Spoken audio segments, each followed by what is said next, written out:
जानकी नक्की रमावतीलाच गेलीये की आणखीन कुठेतरी? मला असं कळलंय की ती गोव्यात आहे.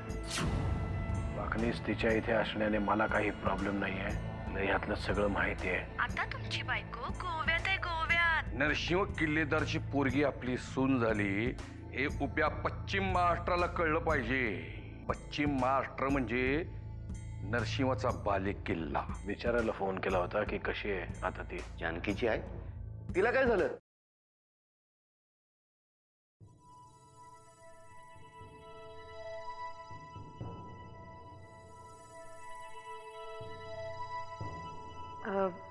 जानकी नाही तर घर किती रिकामा रिकामा वाटतंय ना.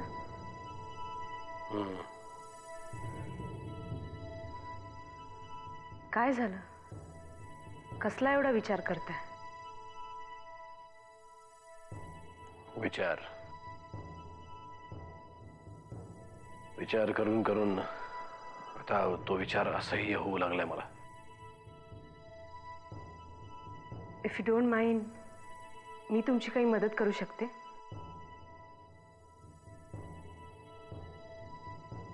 मी कोणाशी बोललो नसतो एरवी, पण का कोणास ठाऊक तुझ्याशी बोललं की मन मोकळं होतं.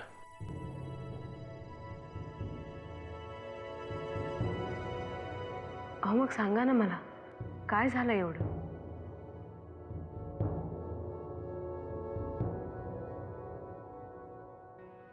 राधिका, मला एक निनावी फोन आला होता आणि फोन करणारी व्यक्ती म्हणाली जानकी आत्ता गोव्याला आहे म्हणून. व्हॉट? हे कसं शक्य आहे? जानकी तर रमावतीला गेलीये.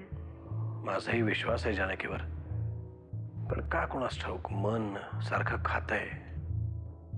अशा वेळी पटकन एकच करा, लगेच फोन करून खात्री करून घ्या.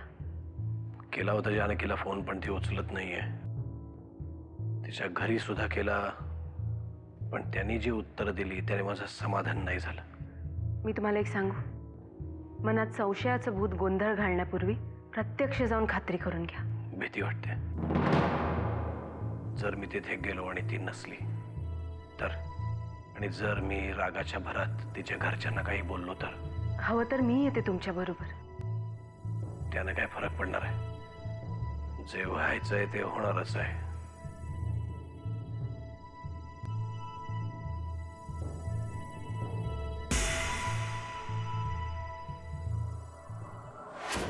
दरवेळी जानकीच्या बाबतीतली कोणतीही बातमी हा आर्यन मलाच का देतोय? नक्की त्याच्या मनात आहे तरी काय? त्याला नरसिंह भाऊजींचा राग आहे का जानकीचा? पाणी कुठंतरी चांगलंच मुरतंय, पण नक्की मुरतंय तरी कुठं? आणि जानकीबद्दल एवढं सगळं कळूनही भाऊजी शांत का? कोणाचं काही कारण असो, पण या सगळ्याचं मूळ जानकीपाशीच निघतंय. आणि शेवट आर्यनच्या मनात. सगळंच जाणून घ्यायला हवं, पण गडबड गोंधळ न करता आणि कुठल्याही गुंत्यात न अडकता.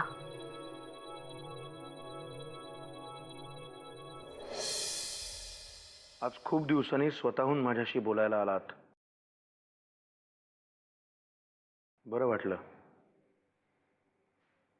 बोला. वामनराव, सध्या काय चाललंय याची कल्पना आहे का तुम्हाला? का? काय झालं? साहेबांचं काहीतरी बिनसलंय असं तुम्हाला नाही वाटत?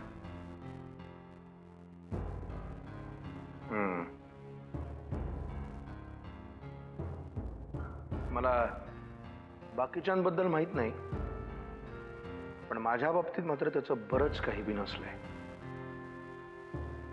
वामनराव, हा झाला आपल्या घरातील अंतर्गत वादाचा प्रश्न. पण साहेबांच्या या अस्वस्थपणाचा परिणाम त्यांच्या सामाजिक आणि राजकीय आयुष्यावर सुद्धा होऊ लागलाय.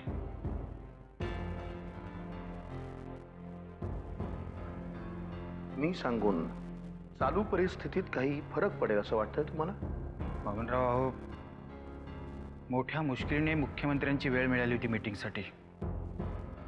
ती सुद्धा तडकाफडकी कॅन्सल केली त्यांनी. मी बोलून काय होणार? कारण सध्याच्या परिस्थितीत मी दादाची मनधरणी करणं तर सोडाच, साधी चौकशी सुद्धा करू शकत नाही. तुम्ही साहेबांशी बोलू नका, पण बाकी काही लोकांशी तर बोलू शकता. बाकी काही लोक म्हणजे कोण? कारण काय आहे, सध्या मी फक्त गणेशशी बोलू शकतो. अर्थात सध्याची परिस्थिती बघता तोही माझं ऐकेल की नाही याच्याविषयी शंकाच आहे. काय वामनराव, सध्या जवळचे झालेत परके आणि परके झालेत जवळचे. कुणाबद्दल बोलताय तुम्ही? तुम्हाला चांगलंच माहिती आहे वामनराव.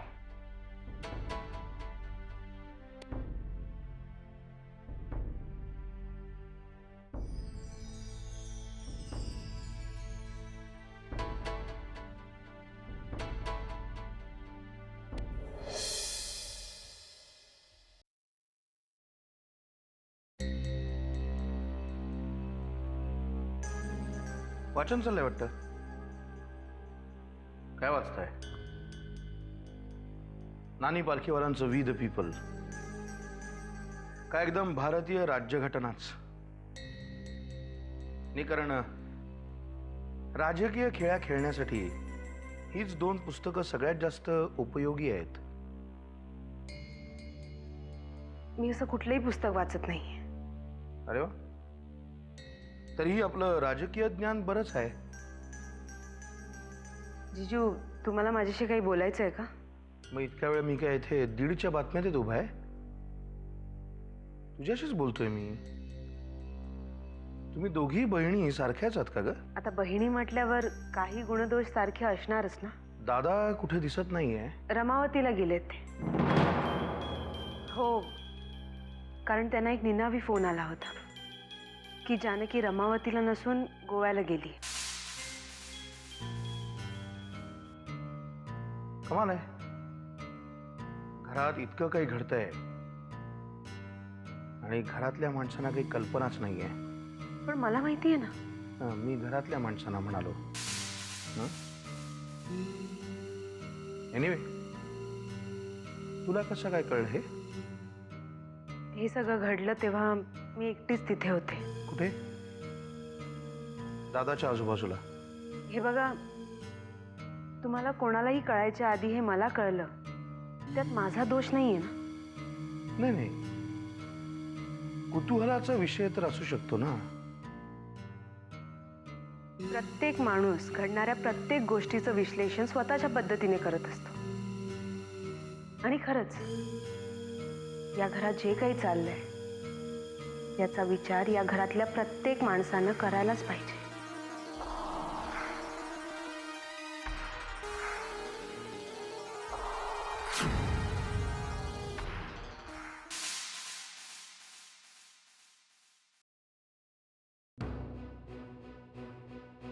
पोरीनं समजा घोळ घातले तर तिच्या ह्या ड्रायव्हरनं सकाळपासून 10 वेळेला मला विचारलं, बाईसाहेब कुठे आहे, बाईसाहेब कुठे आहे. तर काय सांगू मी त्याला म्हणाव तुझं तू काम कर की. तुला कशा पाहिजे तू चौकशा? आता बघ, या ड्रायव्हरला कळलंय, उद्या अख्ख्या गावाला कळेल. सगळी बातमी मुंबईला पोचली तर काय करणार आपण?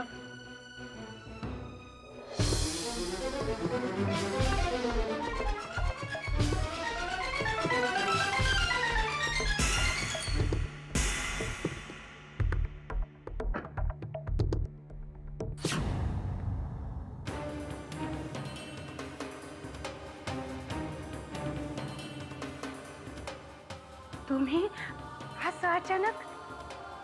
जानकी कुठे? ती सुमित्राकडे गेली आहे. ठीक आहे, मी तिथे जाऊन भेटतो. जाऊ बाबा. बघा, तुम्हाला सबारा जाऊ देत. इतकं लांबून तुम्ही आलात तर थोडा वेळ बसा, भाकर तुकडा खा आणि मग जिथं जायचं असं तिथं काय. नाही, मला भूक नाही आहे आणि मला घाई पण आहे. जानकीशी बोलून मला लगेच मुंबईला जायचं आहे.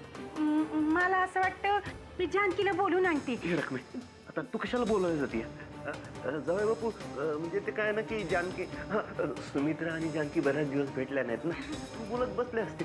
येतील ते, तुम्ही या ना आज बस. या की आतमध्ये, आपण आतमध्येच बोलूया. या. या सर.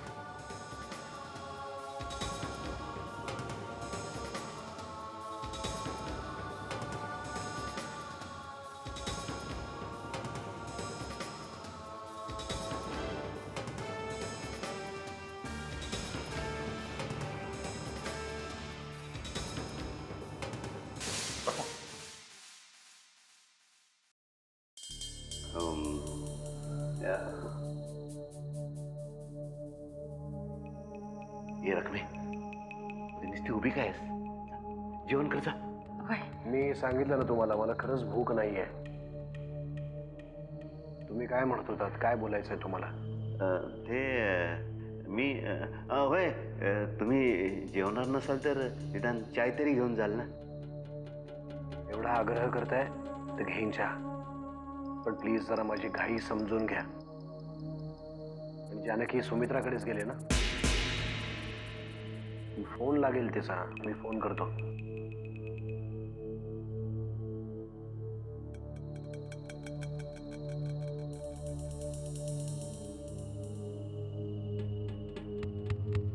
लागत नाहीये.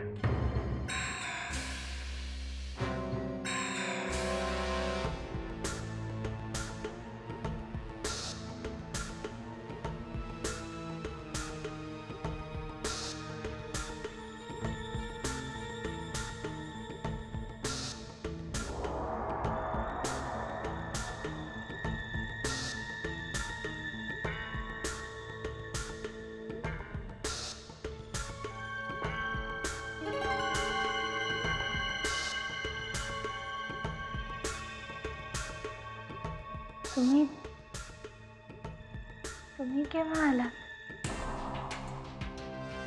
येण्याआधी फोन करायचा होतात ना. पण तू सुमित्राकडे गेली होतीस ना?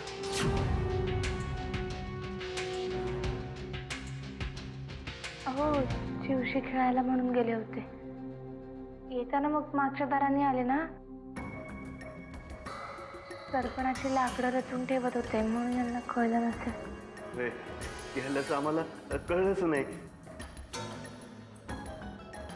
ही पोरी उभी काय जा पटकन चाय टाक. आता चहा नको, जेवणच जातील ना हे. होय की, मी जेवणाचं बघते.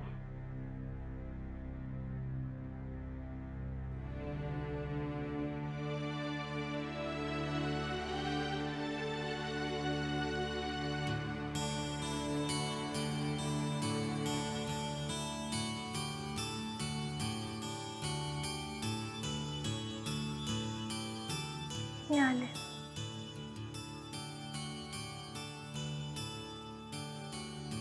बसा.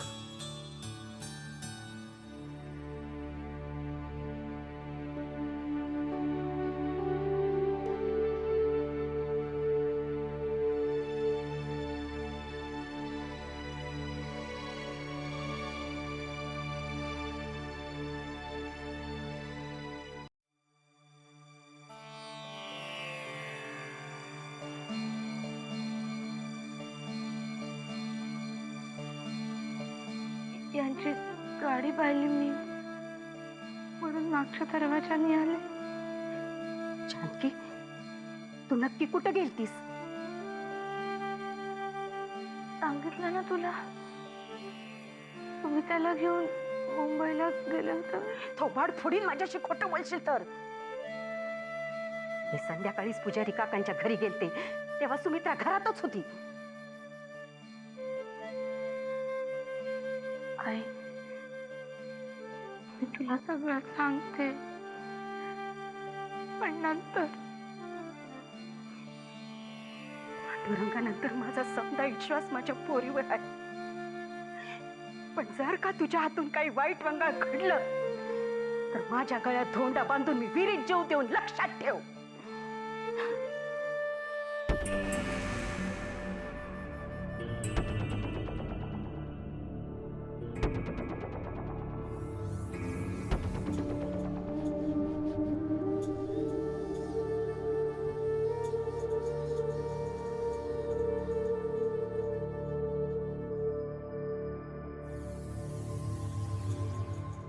नाही नाही, ठीक आहे ठीक आहे, आपण आल्यावर बोलू. हा, पण लवकरात लवकर या. हा, नाही नाही, मी सहजच म्हणाले. तुम्ही लोक येईपर्यंत मी जागीच आहे. अच्छा. काय ग, तुझा नवरा येतोय का तुला घ्यायला? नाही, एवढ्या रात्रीही जागी राहते असं म्हणालीस म्हणून विचारलं. तो लाख येईल का, पण मी जायला हवं ना. मग कोण येतं एवढ्या रात्री? अगं, रमावतीहून नरसिंहराव जानकीला घेऊन येत आहे.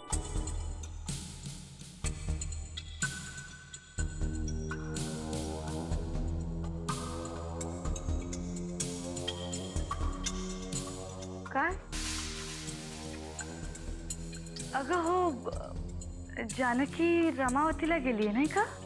हो, इव्हाना निघाले पण असतील. हां, निघाले पण असतील. चल, मी जाते झोपायला. Good night. Good night.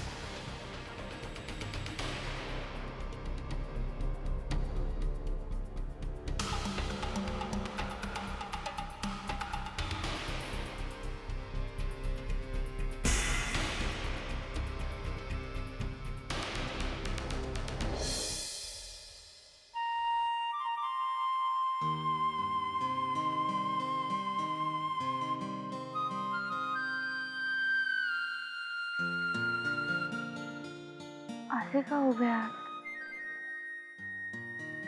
काही नाही. आईची तब्येत कशी आहे आता? बरी आहे. तुम्ही असे अचानक? सहजच. खरं सांगू का, मला तुझी खूप आठवण आली. मी नाही राहू शकत तुझ्याशिवाय जानकी. आणि दुसरी गोष्ट म्हणजे, माफ कर मला.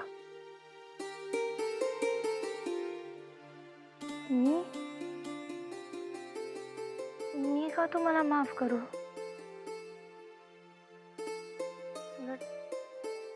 उलट माफी तर मला तुमची मागितली पाहिजे. तुला नाही कळणार जानकी. आज मी जी चूक केली आहे त्यासाठी मी स्वतःला कधी माफ नाही करू शकणार. नातेसंबंध हे विश्वासावर टिकून असतात. नक्की काय झालंय तुम्हाला? काय नाही जानकी, जर आईची तब्येत ठीक असेल तर तू माझ्याबरोबर चल. ठीक आहे, आले.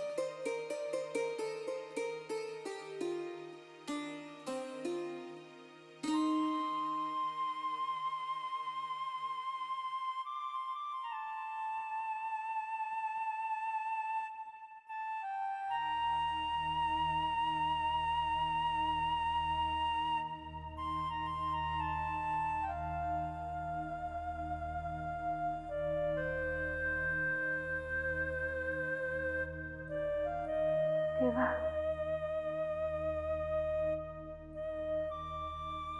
काही कारण नसताना आज मी यांच्याशी खोटं बोलले,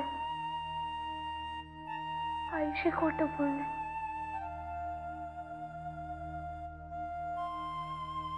खोटारडेपणाचा आळ स्वतःवर घेतला. पण हे सगळं मला ज्या माणसामुळे करावं लागतंय ना, त्याला मी आता सोडणार नाही. इतके दिवस आर्यन मला भेटायला बोलवत होता ना, आता मी त्याला स्वतःहून भेटायला जाईल.